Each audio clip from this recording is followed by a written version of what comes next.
ఆంధ్రప్రదేశ్లో సెన్సేషనల్ సృష్టించినటువంటి ఏదైతే జత్వాని కాదంబరి జత్వాని సినీ నటి కేసు ఏదైతే ఉందో ఈ రోజైతే మరొక ఇద్దరు ఐపీఎస్ ఆఫీసర్లకైతే సిఐడి డిపార్ట్మెంట్ ఇప్పటికే నోటీసులు అయితే జారీ చేయడం అయితే మనం చూస్తానన్నాం.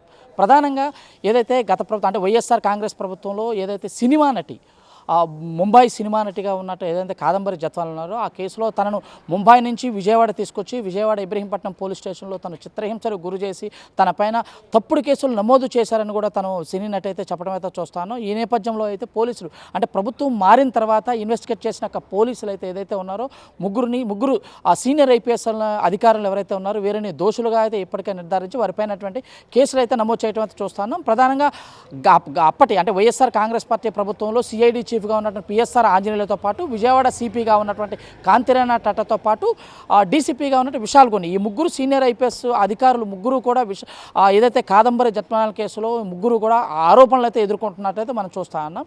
ఈ ముగ్గురికి కూడా ఇప్పటికే వీరికి ముగ్గురిని అరెస్ట్ చేయడం అయితే చూస్తానే ఉన్నాం. దీంట్లో భాగంగానే వీరు ముగ్గురు కూడా బెయిల్ మీద ప్రస్తుతానికైతే సుప్రీంకోర్టు మంజూరు చేసినటువంటి బెయిల్ మీద అయితే కొనసాగుతున్నారు. ఈ నేపథ్యంలో పిఎస్ఆర్ ఆంజనేయులు ఇప్పటికే అరెస్ట్ చేసి రిమాండ్ ఖైదీగా ఉన్నారు. కానీ ఏదైతే పిఎస్ఆర్ ఆంజనేయులని మళ్ళీ 3 రోజులు పోలీస్ కస్టడీకి తీసుకున్న నేపథ్యంలో కొన్ని విచారణ చేశాక నేపథ్యంలో కొన్ని కీలకమైనటువంటి వాగ్మూలం అతని దగ్గర నుంచి అయితే సేకరించినట్లయితే ఇప్పటికే అర్థమవుతుంది. కానీ ఏదైతే పిఎస్ఆర్ ఆంజనేయులు ఇచ్చినటువంటి వాగ్మూలంలో ఎక్కడా కూడా ఏదైతే కాంతిరాణ టాటా కానీ అదేవిధంగా విశాల్ గొన్ని ఈ ఇద్దరు ఇచ్చినటువంటి స్టేట్మెంట్కి కానీ పిఎస్ఆర్ ఆంజనేయులు ఇచ్చిన స్టేట్మెంట్ ఎక్కడ పొంతన లేకపోవటం ఈ కేసు మళ్ళీ కొత్త మలుపు తిరిగినట్లయితే మనకు అర్థమవుతుంది.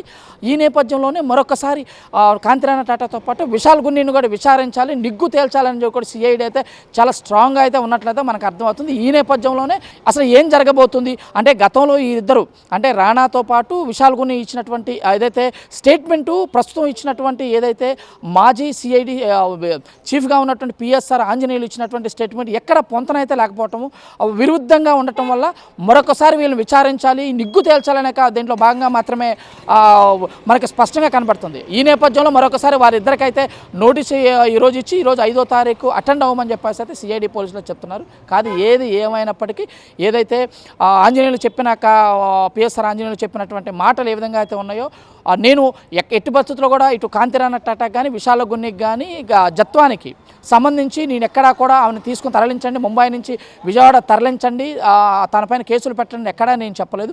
కేవలం నిఘాకు సంబంధించిన విషయాలు మాత్రమే మాట్లాడటానికి వాళ్ళిద్దరితో చర్చలు అయితే జరిపినట్లు నాకు గుర్తు తప్ప నేను ఎక్కడా కూడా కాదంబరి విషయంలో నేను ఎక్కడా కలుగు చేసుకోలేదని చెప్పేసి తను ఇచ్చినటువంటి స్టేట్మెంట్లో అయితే అర్థమవుతుంది. కానీ ఏదైతే గతంలో విశాల్ గొన్ని ఇచ్చిన స్టేట్మెంట్లో అయితే పిఎస్ఆర్ ఆంజనేయులు వారు పిలిచి నాకు ఆమె ఎక్కడ ముంబై నుంచి తను అరెస్ట్ చేసి తీసుకురావాలని చెప్పేసి తన ఆదేశాల ప్రకారమే నేను తనను అరెస్ట్ చేసి తీసుకొచ్చానని చెప్పడం విశాల్ గొన్ని చెప్పడం ఇవన్నిటికి కూడా ఎక్కడ పొంతనైతే కనిపించిన పరిస్థితి అయితే లేదు. విరుద్ధంగా ఇటు కాంతిరాణ టాటా కానీ విశాల్ గొన్ని కానీ ఇటు పిఎస్ఆర్ ఆంజనేయులు ముగ్గురు ఐపీఎస్ అధికారులు ఇచ్చినటువంటి స్టేట్మెంట్లో ఎక్కడ పొంతన లేకపోవడం ఇది కేవలం తప్పించుకునే ప్రయత్నం చేస్తున్నారంటూ కూడా సిఐడి అధికారులు అయితే దీన్ని నిగ్గు తేల్చాలనే నేపథ్యంలోనే మళ్ళీ రెండోసారి వీరికి నోటీసులు అయితే జారీ చేయడం అయితే చూస్తాను.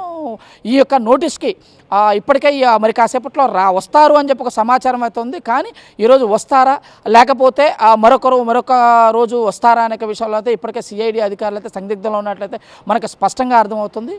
కానీ ఏదేమైనప్పటికీ ఈ ముగ్గురు ఐపీఎస్ అధికారులు అయితే ఏదైతే జగన్మోహన్ రెడ్డి యొక్క ఏదైతే చెప్పిన మాటల్ని అంటే గత ప్రభుత్వంలో వాళ్ళు చాలా అనుకూలంగా అంటే వైఎస్ఆర్ కాంగ్రెస్ పార్టీకి చాలా క్లోజ్గా ఉంటూ ప్రభుత్వం చెప్పిందల్లా చేశారు అంటూ కూడా పెద్ద ఎత్తున ఆరోపణలు రావటం, దీంతోపాటు గతంలో వైఎస్ఆర్ కాంగ్రెస్ పార్టీతో ఎవరైతే అంటకాగారో వారు ఐఏఎస్లతో పాటు ఐపీఎస్లుగా ఈరోజు కేసులను ఎదుర్కోవడం చూసుకున్నట్లయితే గత ప్రభుత్వంలో ఎవరైతే చేశారో వారందరికీ కూడా ఈ తిప్పలు తప్పవు, వీరందరికీ కూడా జైలుకి వెళ్ళడం తప్పదు అనే కూడా భయాందోళన అయితే అధికారులు ఉన్నట్లయితే మనకు అర్థమవుతుంది.